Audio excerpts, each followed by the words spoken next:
সংস্কার, বিচার, নির্বাচন এই তিনটি ম্যান্ডেটের ভিত্তিতে আমরা দায়িত্ব গ্রহণ করেছিলাম। সেই বিবেচনায় আগামী রোজার ঈদের মধ্যে সংস্কার ও বিচারের বিষয়ে আমরা একটি গ্রহণযোগ্য জায়গায় পৌঁছতে পারব বলে বিশ্বাস করি।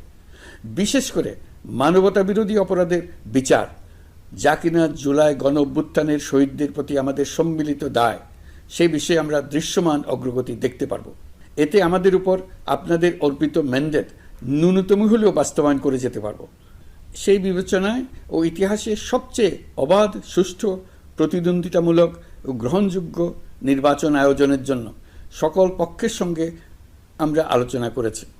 পাশাপাশি বিচার, সংস্কার ও নির্বাচন সংক্রান্ত চলমান সংস্কার কার্যক্রম পর্যালোচনা করে আমি আজ দেশবাসীর কাছে ঘোষণা করছি যে আগামী জাতীয় নির্বাচন 2026 সালের এপ্রিলের প্রথমার্ধের যে কোনো একটি দিনে অনুষ্ঠিত হবে। এই ঘোষণার ভিত্তিতে নির্বাচন কমিশন উপযুক্ত সময়ে আপনাদের কাছে নির্বাচনের বিস্তারিত রোডম্যাপ প্রদান